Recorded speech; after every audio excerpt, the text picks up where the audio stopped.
Welcome back, everyone. We're diving deep today into a book I think a lot of you will relate to, Finish What You Start by Peter Hollins. Oh, this is a good one.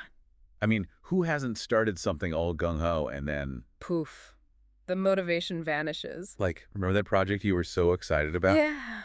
The one that was going to change everything. Maybe you wanted to launch a business, like Esther in the book. Oh, yeah, Esther. She had this dream of opening a bakery, but Life happened. Or maybe it was something else. Hollins kicks off the book with his own story, actually. He started this super intricate canoe carving project. Oh, wow. Then Star Wars came out and other things popped up. The canoe just sat there. Like a monument to good intentions. Exactly. And that's what makes this deep dive so relatable. We're going deep into the psychology of why we struggle to finish things. And more importantly, what we can do about it. Yeah. This isn't just another self-help pep talk. Right. Hollins gives us actionable insights. He breaks down following through into 4 key components: focus, self-discipline, action, and persistence. 4 components. He compares it to a giant robot like Voltron. Okay, I'm listening. Each part is vital to the whole. So focus is like the head of the robot directing everything. Yeah, making sure you're moving in the right direction. And self-discipline is the spine. The structure holding it all together. It's what takes you from thinking about doing something to actually doing it. Even when there are a million distractions. Exactly. Remember Esther and her baking business? Yeah, she really wanted it. She had the desire, but turning that into consistent action, Yeah. that's where she struggled. Because she lacked that self-discipline piece. Exactly. Okay, but here's the thing. Even if we're focused and disciplined, sometimes we still get in our own way. Oh, absolutely. We sabotage ourselves without even realizing it. And the book calls those inhibiting tactics. Those sneaky ways we trip ourselves up, like setting bad goals, for example. Goals. Goals that are too vague or straight up impossible. Oh, right. Like when people say they want to be healthier but don't have any concrete plan, Yeah. you're setting yourself up for failure from the start. Then there's procrastination. Ugh. Procrastination. My specialty. But disguised as being productive. Oh, that's me. Endless planning, researching, anything but actually doing the work. Right. So what does Hollins say about distractions? How do we actually handle them? They're everywhere. Well, he doesn't just say avoid them. Because that never works. Right. He talks about strategic avoidance and healthy, moderate use. Okay, I like where this is going. So logging out of social media while you're working, that's strategic. Makes sense. And then you have timed breaks as rewards. Ah, so you're not depriving yourself. Exactly. That taps into that instant gratification we all crave. It's like finding a balance, right? Yeah. Not trying to be a robot who never takes a break. Exactly. Okay, that makes a lot more sense. But what about those times when it's not just distractions, it's something deeper? Dipper. Like when we feel lazy or undisciplined. Ah, I see. What does Hollins say about that? He has an interesting take on it.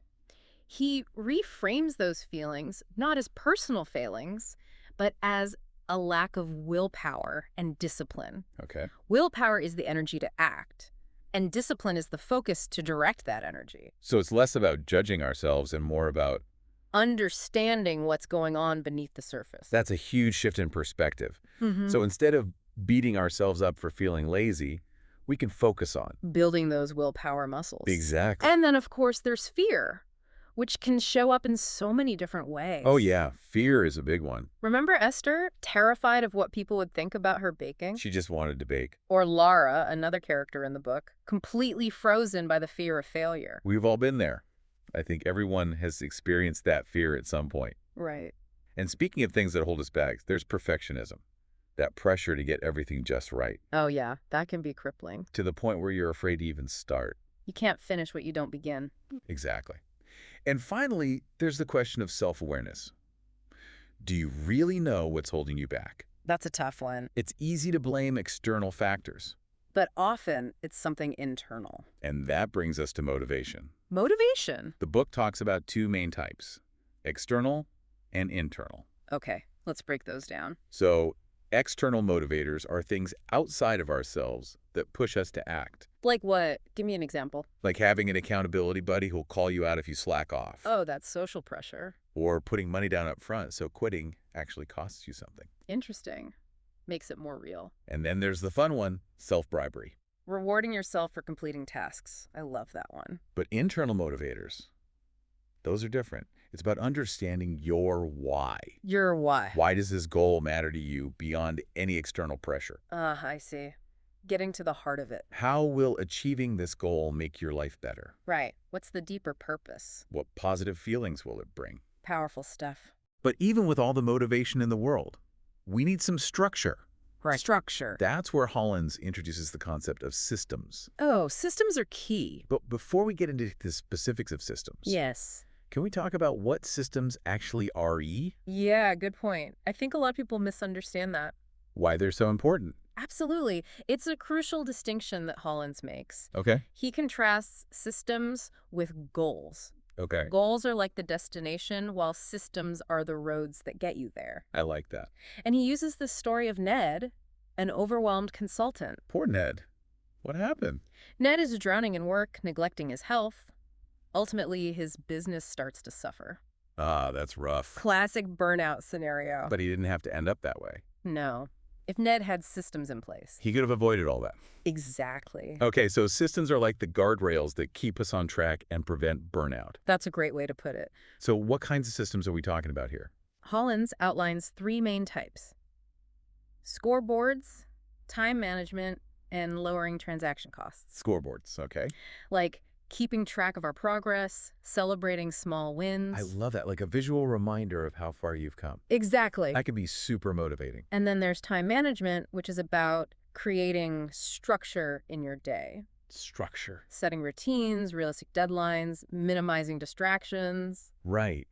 Being intentional with your time. Exactly. But what about this lowering transaction costs thing? That's a new one for me. Oh, it sounds technical, but it's actually quite simple. Okay. It's about making good habits easy and bad habits expensive. Interesting. Give me an example. Let's say you want to eat healthier. Okay. Make sure your fridge is stocked with healthy snacks. So they're readily available. Exactly. Makes sense. So you're not tempted to reach for the junk food. Right. Or like putting your gym bag by the door so you don't forget it. Oh, I like that. It's about removing those little barriers. Exactly. Those little things that can derail our best intentions. Okay, so we've talked about focus, self-discipline, motivation, and now systems. We've covered a lot. We've explored those sneaky inhibiting tactics, those psychological roadblocks that can sabotage our efforts. It's all connected. But I have a feeling there's a lot more to uncover when it comes to actually putting these ideas into practice. Oh, you're absolutely right. This is just the tip of the iceberg. There's a whole treasure trove of actionable strategies waiting to be explored. Stay tuned.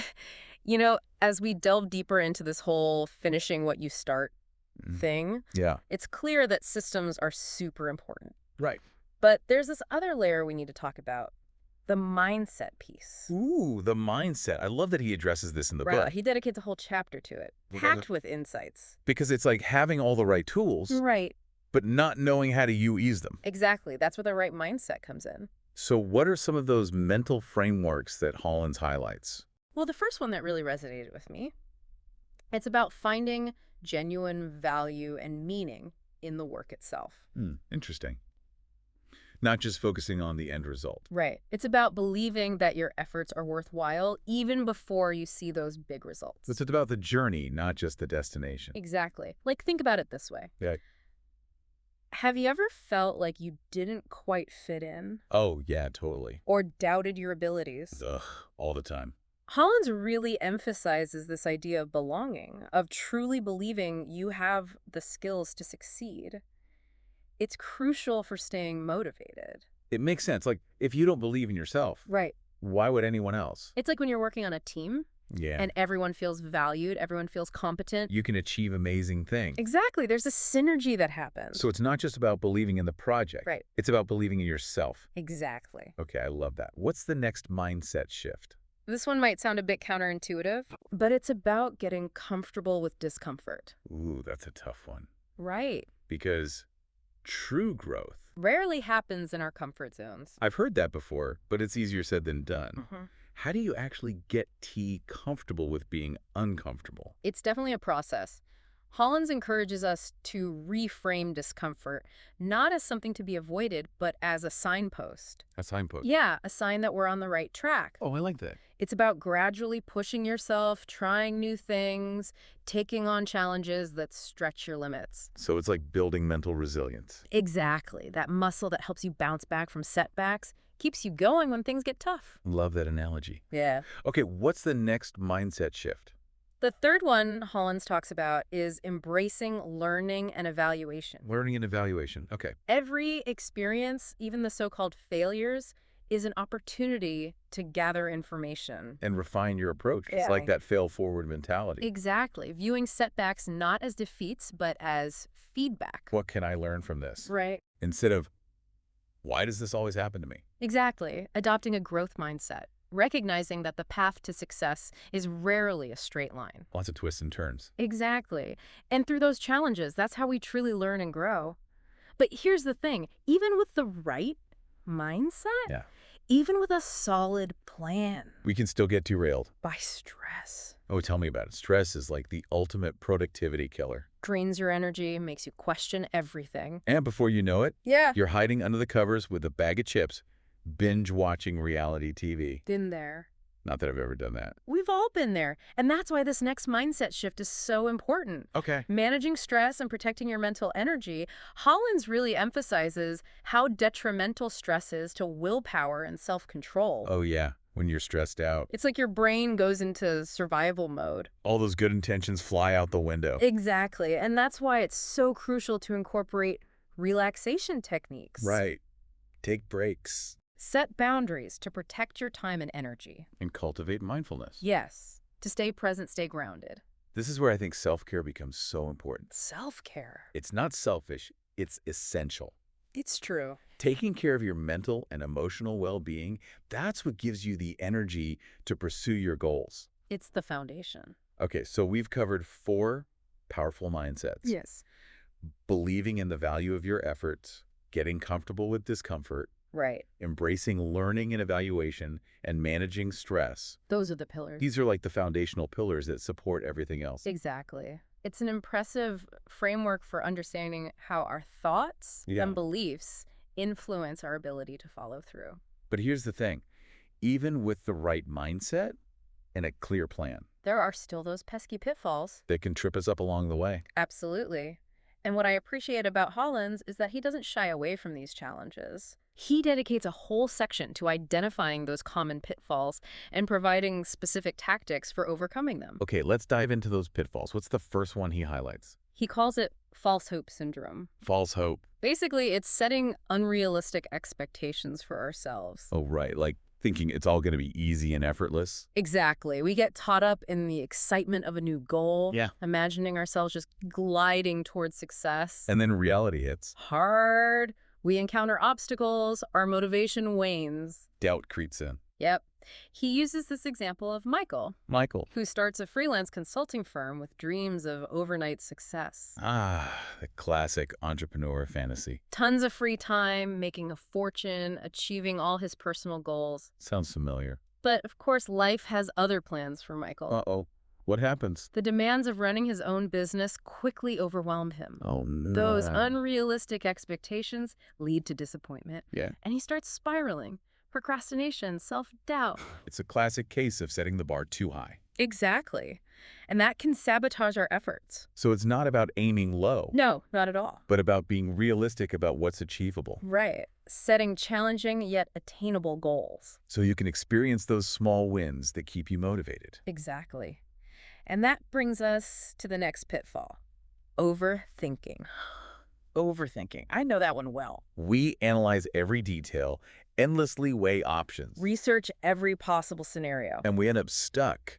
Analysis paralysis. It's like standing in the cereal aisle at the supermarket. Oh, yeah. Staring at 50 different boxes. Too many choices. Completely overwhelmed And you end up walking out with nothing. because you couldn't make a decision. The printer example in the book really resonated with me. You're at Walmart, Okay. staring at this wall of printers, Oh, yeah. each one with a million different features. It's the paradox of choice. Too many options. Makes it harder to choose. So how do we break free from this overthinking trap? Hollins suggests setting clear criteria. Criteria. Focusing on the essential features you need Okay. And then just make a decision. Don't get bogged down in the details. Exactly. He also talks about limiting your options. Less is more. Sometimes having fewer choices makes it easier to decide. I can see that. It's about simplifying the process. Exactly. Focus on what truly matters.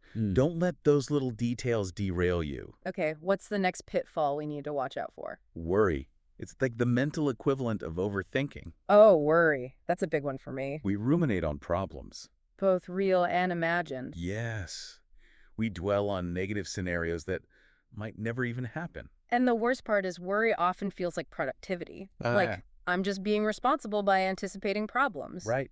But in reality... You're just stressing yourself out. Exactly. And it often focuses on things outside of our control. The past, the future. All those what-if scenarios. That keep us up at night, but don't actually solve anything. So how do we break free from this worry cycle? Hollins' advice is simple but profound. Okay, I'm listening. Shift your focus to the present moment, The present moment. to the things you can actually influence. All right, take action. Instead of getting stuck in a loop of anxious thoughts. Cultivate a solution-oriented mindset. Okay. Focus on finding ways to address problems, not just dwelling on them. It's about taking back control. Yes. Focusing our energy on what we can actually do something about. Exactly. Okay, I love that. Now, there's one more pitfall that Hollins mentions. Okay. It might seem obvious, What is it? but it's often overlooked. The importance of knowing yourself, Yes. Understanding your strengths, your weaknesses, your preferences. and tailoring your approach accordingly. You can't just blindly follow someone else's system. Exactly. What works for one person might not work for another. Hollins uses the example of trying to force yourself to work according to someone else's schedule. Right. Or in an environment that doesn't suit your needs. It's like trying to fit a square peg into a round hole, Exactly. or trying to make a cat do yoga. It's just not going to happen. So it's about being honest with yourself. Recognizing those patterns of behavior. That might be sabotaging your efforts, And then finding a way to work with yourself. not against yourself. Exactly. And that brings us back to that question Hollins posed earlier. Which one? Do you really know what's holding you back? Yes. That's a powerful one. It's a reminder that the journey to finishing what you start begins with Self-discovery. understanding your motivations, your strengths, your weaknesses, And then creating a plan that aligns with who you are. and what you want to achieve. And that's what this book does so brilliantly. Yeah. It provides the framework Of the strategies, the insights, to support that journey of self-discovery. and empower you to create lasting change. Exactly. It's like a roadmap to finishing what you start. I'm feeling ready to hit the road. Me too. But before we set off on our journey, Yes? there's one more crucial piece of the puzzle we need to discuss. Okay, lay it on me. Daily systems. Ah, yes. This is where the rubber meets the road, where we take all these insights and translate them into actionable habits and routines. Exactly. And this is where Hollins really gets into the nitty-gritty Okay. of creating structures that support consistent action. Because, as we've established, willpower alone isn't enough. Nope.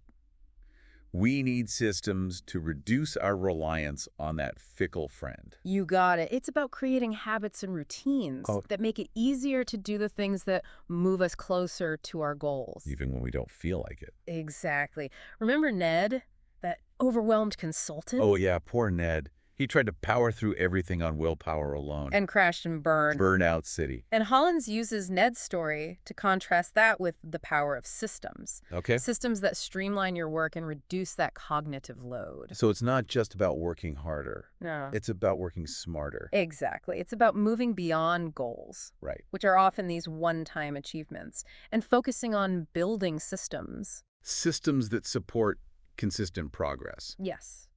And when it comes to daily systems, Yeah. Hollins outlines 3 key areas. 3 key areas. Scoreboards, Okay. time management, Uh-huh. and lowering transaction costs. Okay, let's break those down. Scoreboards. Okay.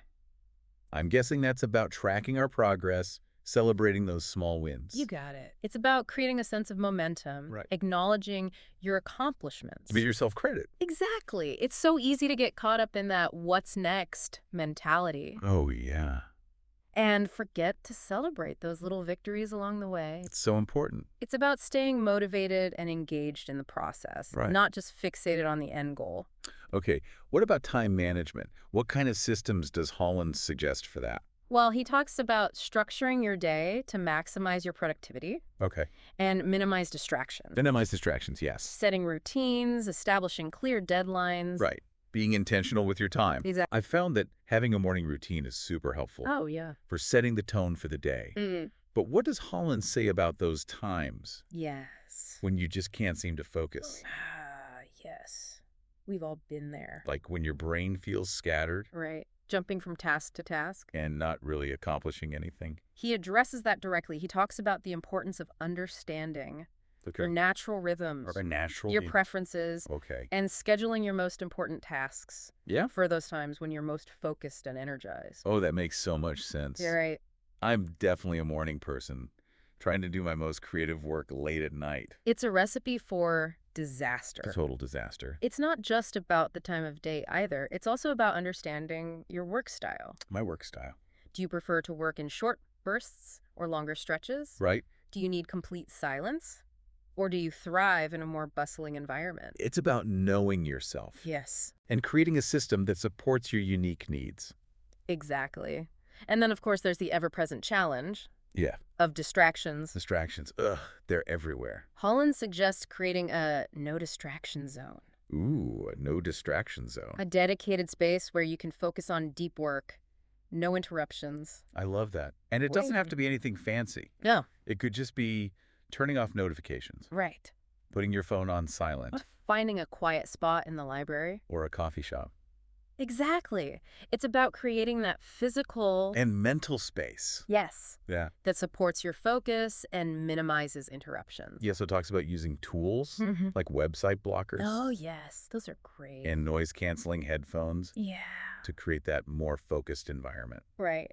And then there's the strategy of batching similar tasks together. Batching. Yeah, it can help streamline your workflow Okay. and reduce the mental effort of switching between different types of work. So instead of constantly checking email throughout the day. Right. You set aside a specific time to process all your messages. Oh, like that. Or you schedule all your meetings for one afternoon.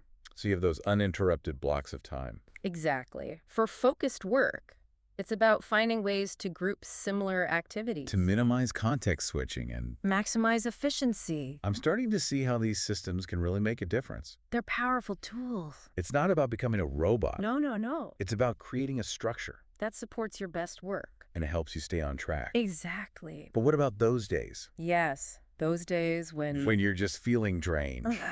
yes. Burned out. No matter how well structured your system is, That's where the concept of managing your energy levels comes in. managing our energy. Okay.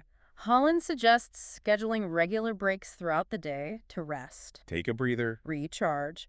He also emphasizes the importance of getting enough sleep, Sleep. So important. eating nutritious foods, Fueling your body. and incorporating movement into your day, even just a little bit, Okay, so this is where self-care and productivity really intersect. to go hand in hand. It's about recognizing that. Yeah, Our mental and physical energy, right. they're finite resources. And we need to be intentional about managing them if we want to sustain our efforts. and avoid burnout. Exactly. And it's not just about taking care of yourself so you can be more productive. Right. It's deeper than that. It's about taking care of yourself because Yes, you deserve to feel good you deserve it. and function at your best. Exactly. I love that. It's about shifting from a mindset, From a... self-sacrifice, Right. to one of self-care. A much healthier approach. And that shift in perspective can Mhm. make all the difference. In your ability to not only achieve your goals, Right. but also enjoy the journey along the way. Well, we've covered a lot of ground here, from understanding the importance of systems Yeah, to identifying those sneaky pitfalls right. that can trip us up. This is a lot to take in. But I have a feeling there's still more to uncover in this deep dive. Oh, you're right. We've laid the groundwork. Okay. But there are still some gems waiting to be discovered. Ooh, gee. And that's where we'll pick up in the next segment. So, stay tuned, because we're about to explore the final piece of this puzzle. The finishing touches, if you will. All right, we're back for the final stretch of our deep dive into Finish What You Start. Time to wrap things up. We've covered so much. The 4 components, those sneaky inhibiting tactics, motivation, systems, even those pitfalls that can trip us up. It's been quite a journey. But there's this one concept that keeps coming back to me. Oh, Which one? It's this idea of productive paranoia. Ah, yes. That one really stuck with me too. It sounds kind of intimidating at first, Right. but when you really think about it, It makes a lot of sense. it's like instead of just hoping for the best, Yeah. you're actively thinking about what could go wrong Anticipating those obstacles. and using that awareness to motivate yourself to take action, to have backup plans. Hollins talks about how highly successful people use this tactic. Oh, really? Like Yeah, like Bill Gates. Yeah. They're always thinking about what could go wrong, and then they take steps to mitigate those risks. It's not about being pessimistic No. or dwelling on the negative. It's about being prepared. And so it's like you're not letting fear paralyze you. Right. You're using it as fuel Mhm. to be proactive and strategic. Exactly. It's about taking ownership of your goals. Yeah. And recognizing that there will be bumps in the road. You know, this whole productive paranoia thing really challenges that advice. What advice? To just stay positive, focus on the good. Yeah. It's not about ignoring potential problems, it's about acknowledging them Right? and then taking steps to address them head on. Be realistic, not naive. Exactly. Proactive, not reactive. So here's a question for you, dear listener. Okay. Hit us with it. How could you apply this concept of productive paranoia to your own life? That's a good one to ponder. What are some potential obstacles you might encounter as you pursue your goals? Think about it. What could trip you up? And what steps could you take, NW, to mitigate those risks? It's a powerful shift in perspective. From hoping for the best To preparing for the unexpected. taking control of your own destiny. And that's what can make all the difference in actually finishing what you start Moving beyond wishful thinking. into strategic action. I like it. Well, I think we've reached the bottom of this deep dive. We covered a lot. We explored those core principles from finish what you start. Focus, self-discipline, action, persistence. We talked about those sneaky barriers, those psychological roadblocks, Motivation, both external and internal. the power of systems, Those pesky pitfalls. and strategies for overcoming them. We really dug deep. But remember, this is just a starting point. There's so much more to discover in the book itself. If you want to learn more, If this deep dive has sparked your curiosity, I highly recommend checking out Finish What You Start. by Peter Hollins. It's a game changer. And remember, dear listener, the journey of 1,000 miles begins with a single step. So true. What are you waiting for? Until next time, keep diving.